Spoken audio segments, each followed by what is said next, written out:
योगिता भोये लाचखोर मंडळाधिकारी या महिलेने 50,000 रुपये घेताना अडकली एसीबीच्या जाळ्यात।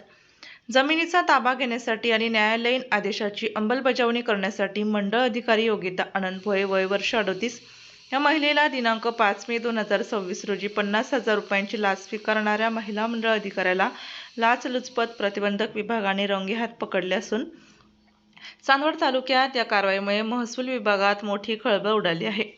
त्यामध्ये चांदवड तालुक्यातील कडकोजर शिवारात वडिलोपार्जित शेतजमीन या जमिनीच्या कब्जाबाबत असलेला वाद तक्रारदाराने न्यायालयात दाद मागितली होती।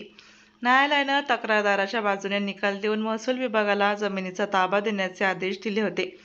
मात्र तहसीलदार चांदवड यांनी जोपूर येथील मंडल अधिकारी योगिता भोये यांना या प्रकरणात कायदेशीर कारवाई करून ताबा देण्याचे आदेश देखील दिले होते।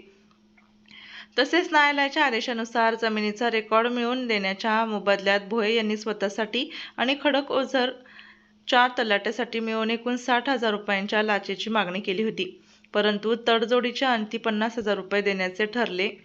तक्रारदाराने या प्रकरणी नाशिक लाचलुचपत प्रतिबंधक विभागाकडे तक्रार नोंदवली असून या तक्रारीची शहानिशा केल्यानंतर मंगळवार दिनांक 5 मे 2026 रोजी सापळा रचण्यात आला।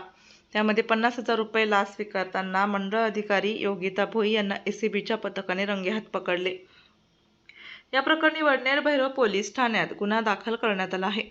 ही कारवाई लाचलुचपत प्रतिबंधक नाशिक परिक्षेत्राचे पोलीस अधीक्षक भारत तांगडे, अप्पर पोलीस अधीक्षक माधव रेड्डी आणि सुनील दोरंगे यांच्या मार्गदर्शनाखाली करण्यात आली।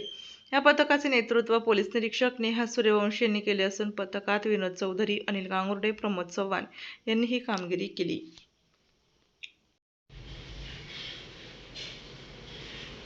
आपल्या जिल्ह्यातील व तालुक्यातील तत्काळ बातम्या बघण्यासाठी आजच डीजे महाराष्ट्र न्यूज चांदवड या चॅनलला सबस्क्राईब व लाईक करा।